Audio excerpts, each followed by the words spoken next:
उनका ऑफिस ज्ञान का एक मंदिर जैसा था। दीवारें ऊंची और चमड़े की किताबों से भरी हुई, जिनकी पुरानी खुशबू और पन्नों की हल्की सरसराहट, जैसे हर शब्द की गूंज मेरे कानों तक पहुंच रही थी। हवा में चंदन की महक, पुराने पन्नों की मिट्टी जैसी सुगंध और बाहर बारिश की नम हवा घुली हुई थी। हर चीज, हर वस्तु यहां समय से बाहर किसी अन्य आयाम की तरह महसूस हो रही थी। क्रिस्टोफर हर कदम में एक अजीब सी गरिमाली चलते थे। उसकी चाल में स्थिरता थी, लेकिन कुछ अलग था, किसी अलौकिक शक्ति की तरह जो कमरे में हर चीज को हल्की वाइब्रेशन में डाल देती। उसने अपनी जेब से एक चाबी निकाली और एक कांच के केस को खोलते हुए धीरे से कहा। ये देखो, ये हैकेटी के सौदों का कॉडेक्स है।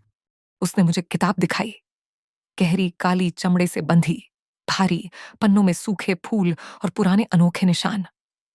15वीं सदी की। इसमें एक प्रार्थना का जिक्र है जो दो आत्माओं को फिर मिलने पर मरने के लिए जोड़ देती है। मैंने किताब की ओर हाथ बढ़ाया और तभी हमारे हाथ टकराए। एक झटका दौड़ गया, पर बिजली जैसी तेजी नहीं। ये ठंडी, प्राचीन आग की तरह थी, जैसे किसी सदियों पुराने विश्वास और श्राप की आग मेरी नसों में दौड़ रही हो। मैं एक भारी सांस छोड़ती हूँ, हाथ पीछे खींचकर अपने सीने से लगा लेती हूँ, जैसे मेरा हाथ जला हो, जैसे इस आग ने मेरी रूह में घर कर लिया हो। क्रिस्टोफर ने मेरी झंझनाहट देखी और उसकी आवाज में हल्की आश्चर्य झलक आई। एलेनी, क्या तुमने ये महसूस किया? ऐसा कुछ जैसे बिजली का कोई झटका। बिजली का झटका? अगर ये काश इतना आसान होता। यह श्राप, ये प्राचीन शक्ति सिर्फ हद से बाहर की शारीरिक प्रतिक्रिया नहीं थी। यह अपनी दूसरी आधा को पहचान रहा था। अंधेरा अपने जोड़ी को स्वीकार कर रहा था, और मैं इसके बीच खड़ी होकर महसूस कर रही थी कि यह न केवल चेतना का अनुभव था, बल्कि हमारी आत्माओं की गूंज थी, पुरानी, दर्दनाक और अनकाटी जा सकने वाली। किताब की महक, उसका स्पर्श, कमरे की धुंधली रोशनी, सब कुछ जैसे मेरे और उसके बीच बंधी हुई गुत्थी को और गहरा कर रहा था। और मैं जानती थी, ये केवल शुरुआत थी। उसके उंगलियों का हल्का सा स्पर्श मेरे शरीर में ऐसी हलचल ले आया जैसे किसी ने भीतर गहरे दफन किसी तार को छू लिया हो। मेरी नसें खिंच गईं, मानो हर संवेदना अचानक जाग उठी हो। ये कोई साधारण संपर्क नहीं था। ये किसी गहरे, पुराने रहस्य की याद जैसा था जो मेरी आत्मा को उसकी ओर खींच रहा था। मैंने खुद को संयमित करने की कोशिश की, लेकिन उसके इतने पास खड़े होने से ही सांसें भारी हो रही थीं। मैं सोच रहा था, अगर मैं उसे अपनी बाहों में भर लूं, उसके नाजुक, कोमल शरीर को अपने सीने से लगाकर महसूस करूं, तो क्या वह मेरे हाथों में खुद को पहचान पाएगी? या यह सब सिर्फ मेरी प्यास है, मेरी कल्पना का एक धोखा? उसके होंठ इतने पास, इतने मेरे करीब, इतने कोमल कि मेरे भीतर एक धीमी लहर उठ रही थी। क्या मैं उन्हें छू सकता हूं? क्या मैं ऐसा करने की हिम्मत कर सकता हूं? मुझे खुद को रोकना चाहिए। मैं ये जानता था। उम्र, पद और सम्मान मुझे रुकने के लिए कह रहे थे, लेकिन उसकी महक, उसकी त्वचा की हल्की सी गर्माहट, ये सब मेरे दिमाग पर छा चुके थे।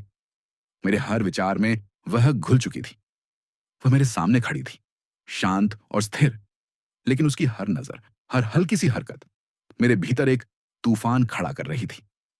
ऐसा लग रहा था जैसे मेरी हर कोशिका उसके पास जाना चाहती है, जैसे कोई अदृश्य शक्ति मुझे उसकी ओर खींच रही हो, इतनी ताकत से कि मैं चाहकर भी खुद को पीछे नहीं खींच पा रहा था। मैंने अपनी सांसों को स्थिर करने की कोशिश की, लेकिन जब उसकी आंखों में झांकता तो लगता जैसे मैं किसी गहरे समुंदर में डूबता जा रहा हूं। हर बार वह खिंचाव और गहरा और मजबूत हो जाता, और तभी मेरे भीतर एक सच जैसे खुला। मैं अब सिर्फ उसे देख नहीं रहा था, मैं उसके असर में था। उसकी मौजूदगी का जादू मुझ पर हावी हो चुका था। मैं उसे पाने की लालसा में, उस अनकही चाह में पूरी तरह खो चुका था। क्रिस्टोफर मेरे करीब आए, मुझे किताबों की शेल्फ के सामने पीछे धकेलते हुए। उनकी मौजूदगी पूरे कमरे को भर रही थी।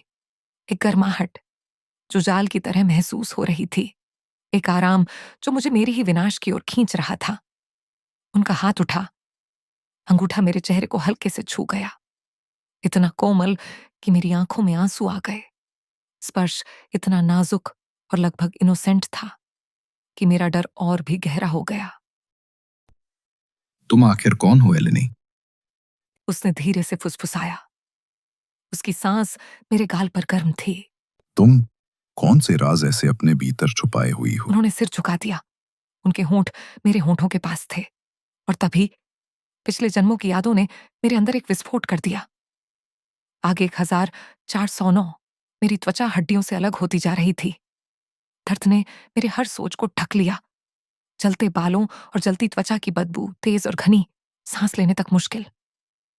आग की दरार और मेरी खुद की चीखें जो रात में बिखर रही थीं।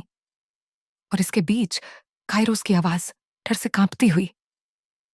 क्रिस्टोफर का हाथ मेरे चेहरे को छूते ही जैसे आग की लपटें फैल गईं।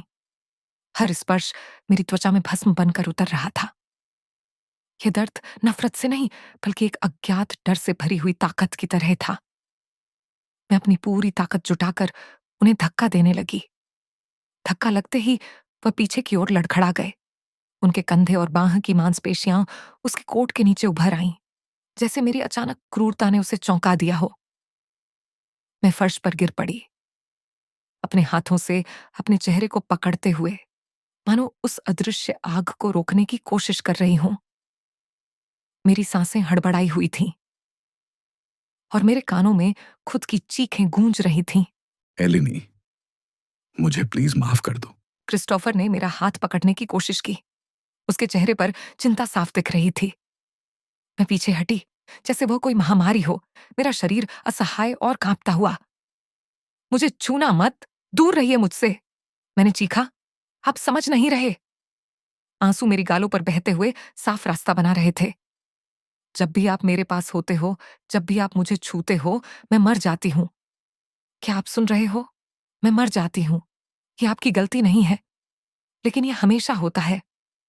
मैं उठी, अपनी स्केचबुक को ढाल की तरह पकड़कर भाग खड़ी हुई।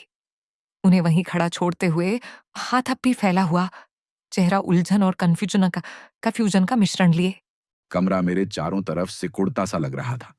लकड़ी की अलमारियों पर रखी किताबें, पुरानी घड़ी की धीमी टिक-टिक, खिड़की से आती ठंडी हवा, सब एक अजीब सी चुप्पी में डूबे हुए थे। मैं अब भी वहीं खड़ा था, हाथ आधा उठा हुआ, जैसे वो अब भी मेरे सामने खड़ी हो और किसी भी पल उसका डर, उसका कांपता शरीर, उसकी आंखें वापस लौट आईं। मैंने गहरी सांस ली। मेरे भीतर कुछ कांप रहा था, गुनहगार की तरह, शिकार की तरह, शिकारी की तरह, सब एक साथ। मैं एक प्रोफेसर हूं, मेरी अपनी जिम्मेदारियां हैं, नैतिक सीमाएं हैं, और फिर भी मैं खुद को रोक नहीं पाया। मैं उससे खींच रहा था। मैंने उसे छुआ, लगभग चूम लिया। यह सिर्फ आकर्षण नहीं हो सकता, यह कुछ और है, कुछ ऐसा जो मेरे समझ के बाहर है। उसकी आंखों में जो डर था, उसने मेरे सीने में पत्थर रख दिया है। उसने मुझे ऐसे देखा जैसे मैं उसकी मौत हूं, जैसे मैं उसका श्राप हूं, और उसका मैं मर जाती हूं। उस वाक्य ने मेरी पूरी दुनिया हिला दी। वो इसे क्यों कह रही थी? उसने ऐसा क्या देखा, क्या महसूस किया कि मेरी एक छुअन उसके लिए मौत जैसी हो गई? मैंने अपनी हथेलियों को देखा।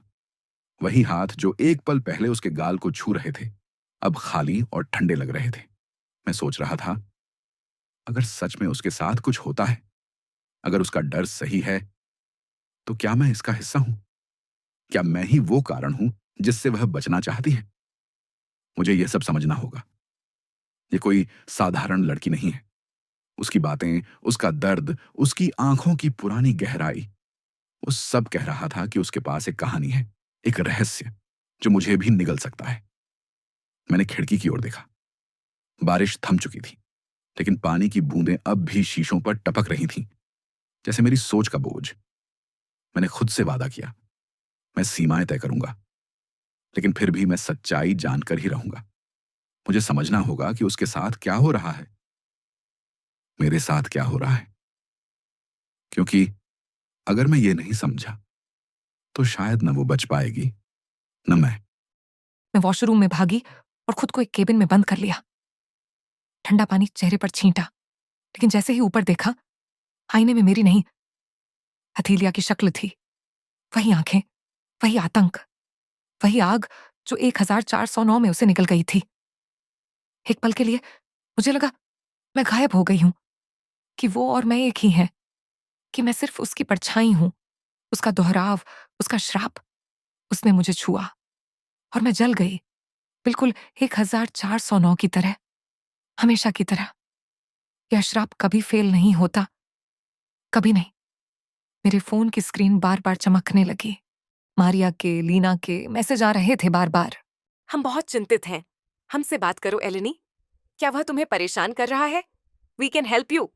एलेनी, जवाब दो। प्रोफेसर क्रिस्टोफर के साथ क्या हुआ? उसने क्या किया? क्या तुम ठीक हो? मेरे हाथ कांप रहे थे। मैंने सारे मैसेज डिलीट कर दिए। वे मदद नहीं कर सकती, कोई नहीं कर सकता। यह सिर्फ मेरे, क्रिस्टोफर और उस श्राप के बीच है जो हमें बांधता है। कोई बचाव नहीं। मैंने फुसफुसाया। आंसू मेरी त्वचा पर निराशा की एक गीली परत बना रहे थे। वो यहां है, और इस बार मैं भागूंगी, इससे पहले कि श्राप मुझे मार दे। इस बार मैं किसी तरह आजादी पाने की कोशिश करूंगी। श्राप ने मुझे फिर से ढूंढ लिया था, और ये कभी कभी फेल नहीं होता। अब मैं मरने वाली हूं। कब, कैसे, नहीं पता।